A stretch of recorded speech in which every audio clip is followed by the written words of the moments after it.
Hi everyone, I'm Any New Province, and this week we're playing Rakdos Tron for Net Benefits, the series where we explore the benefits of net decking in Pauper. This week's super sweet take on the Tron menace comes from False Muffin, who took it to a 5-0 finish in a Magic the Gathering Online Pauper League. Most of us are used to seeing Tron decks that want to gain a ton of life with Pulse of Marasa, establish flicker loops with mnemonic walls, and then eventually close out the game with something like Dinrova Horror, but not False Muffin. Their deck is trying to improve the opinion of Tron players by getting the game over with in a little bit more of a hurry by destroying your opponent's permanents and creatures and then attacking with big creatures of your own. Before I get into the deck tech, I just want to let you know that you can like the video or subscribe to the channel down below. I'd seriously appreciate it. It's a great way to let me know you've enjoyed everything, and it really encourages me to keep making great Pauper content. Alright, let's have a look at Rakdos Tron. I'm going to start this deck tech off a little bit differently because I want to talk about part of the mana base first. This deck is called Tron because we're running the Urza's lands, which we're trying to assemble like Voltron to generate an insane amount of mana. The three Tron pieces are Urza's Tower, Urza's Power Plant, and Urza's Mine, and so long as you have at least one copy of each of these cards on the battlefield, Urza's Mine generates 2 mana, Urza's Power Plant generates 2 mana, and Urza's Tower generates 3 mana. Now that you know how we're generating absolutely ludicrous amounts of mana, let's talk about what we're using that mana for. First, we have Ulamog's Crusher, our favorite way to close out games. Ulamog's Crusher costs 8 generic mana for an Eldrazi that is an 8/8 with Annihilator 2, which means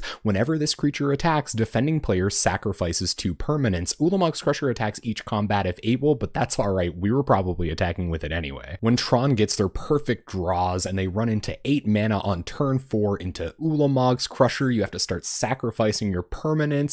There's no way to come back from that. We're also running 4 copies of Wretched Gryff, which can come down on turn 3 so long as we've assembled Urza Tron. Wretched Gryff costs 7 generic mana for a 3/4 flying, and when you cast it, you draw a card. While we'll usually be paying 7 generic mana for our Wretched Gryffs, it also has the Emerge ability for 7 and a blue, and says you may cast this spell by sacrificing a creature and paying the Emerge cost reduced by that creature's converted mana cost. Our final set of creature-based threats that we're going to be closing the game out with starts with Self-Assembler. It costs 5 generic mana for a 4/4, and when it enters the battlefield, you may search your library for an Assembly Worker creature card, reveal it, put it into your hand, then shuffle your library. While we can only tutor up Self-Assemblers with Self-Assembler's ability, it can be a huge beating if you can cast a few of these in the same turn. Your opponent probably can't deal with multiple 4/4s, so you can start attacking them and getting that life total down to 0. Our Tron mana doesn't have to kill our opponent using creature damage. We have a few alternate ways to kill them just in case they're on something fog based. That package starts with Rolling Thunder. Rolling Thunder costs X red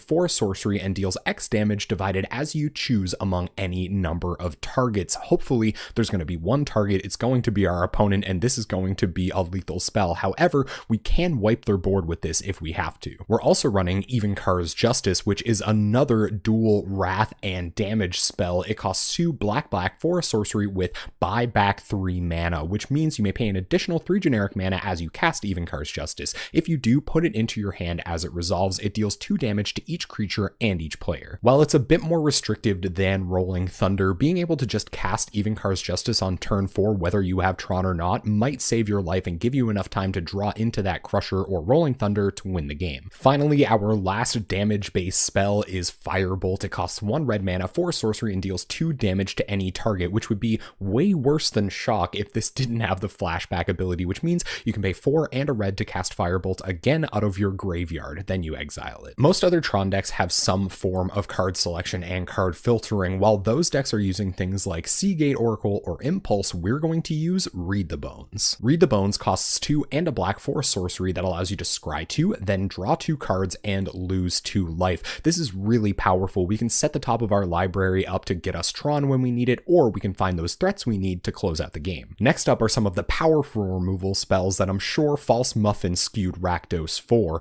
First, we have Chainer's Edict, which costs 1 and a black for sorcery and causes target player to sacrifice a creature. You can cast Chainer's Edict again out of your graveyard by paying its flashback cost of 5 black. We're also running 1 copy of Terminate, possibly the best unconditional removal spell in the format. It costs black-red for an instant, destroys target creature, and that creature can't be regenerated. Finally, we have the spiciest inclusion in this deck in 1 copy of Wrecking Ball. It costs 2 black-red for an instant that destroys target creature or land. While our opponents won't have any flipped Search for Azkantas to blow up with our Wrecking Balls, I actually don't mind a little bit of main deck land hate. Some decks draw so badly that you can just destroy the 1 Karoo land that they've been leaning on and completely take over the game with your huge creatures. The last bit of our deck is all about getting us up to enough mana to cast all of our huge spells. The first part of that package is Expedition Map, and it's to help us assemble Tron. That'll give us lots of mana. Expedition Map costs 1 generic mana for an artifact that you can pay to and sacrifice to search your library for a land card, probably a Tron piece, reveal it, put it into your hand, then shuffle your library. Next up is Pristine Talisman, which, while it doesn't help us assemble Tron, can generate more mana to help us power out those expensive spells. Pristine Talisman costs 3 generic mana for an artifact that you can tap for a colorless mana, then you gain a life. The life gain on Pristine Talisman should definitely not be understated here, especially when we're trying to kill our opponent with Evenkar's Justice and cast things like Read the Bones. We're a really slow deck, so we have to buffer our life total to make sure we don't die before we can cast our lethal Rolling Thunder. Next up is Prophetic Prism, which definitely looks at home in Tron decks because they're so bad at generating colored mana off of all of those colorless Tron lands. Prophetic Prism costs 2 generic mana for an artifact. When it enters the battlefield, you draw a card, sweet, and you can pay 1 and tap it to add 1 mana of any color to your mana pool. Finally, our last non-land card is Rakdos Signet, which costs 2 generic mana for an artifact that you can pay 1 generic mana and tap for red and black. This is going to help us fix our mana and, like Pristine Talisman, get us a little bit closer to 8 mana to cast an Ulamog's Crusher. Alright, let's have a look at the rest of our mana base, starting with the rest of our non-basics. First, we have some standard Pauper duels in Bloodfell Caves. They enter the battlefield tapped. When they enter the battlefield, they gain you a life, maybe helping shore up those main deck burn matchups along with Pristine Talisman. When they're untapped, you can tap them for black or red. We have 1 copy of Rakdos Guildgate, just another standard Pauper duel to go along with our Bloodfell Caves to help out our mana. We also have 1 copy of Haunted Fengraf. We don't have a lot of creatures in our deck, so whatever creature Haunted Fengraf gets back is probably going to be quality. We're running 1 copy of Polluted Mire that we can tutor out with our Expedition Map so that we can cycle it for 2 generic mana to draw a new card off the top of our deck. Alright, let's have a look at this sideboard. First, we have 3 copies of Duress for pulling counterspells out of our opponent's hand when we're on a big Rolling Thunder turn. We have 2 copies of Gorilla Shaman for blowing up a bunch of artifact lands, and 1 copy of Shattering Pulse if our opponent is on more artifacts than Gorilla Shaman can deal with. We have 4 copies of Pyroblast for fighting against blue decks, again to get rid of those counterspells on big turns. We have 2 copies of Nihil Spellbomb because we're a slow deck and we have to get rid of the graveyards of other slow decks. We have 1 more copy of Wrecking Ball, maybe to hit an opposing Karoo land, or if we just need more removal in a creature heavy matchup, and we have 2 copies of Electrickery for wrathing the board of X1s. And there you have it, Rakdos Tron by False Muffin. Congratulations again on your 5-0 finish. We're going to take this deck into a league at twitch.tv/AnyNewProvince this Wednesday night at 7 p.m. Atlantic time. We're there every Wednesday night playing competitive Pauper decks. Before I go, I just want to remind you that you can like the video or subscribe to the channel down below. I'd seriously appreciate it. It's a great way to let me know you've enjoyed everything, and it really encourages me to keep making great Pauper content. Thank you so much for watching. I hope you enjoyed this deck tech, and hopefully I'll see you on Wednesday night.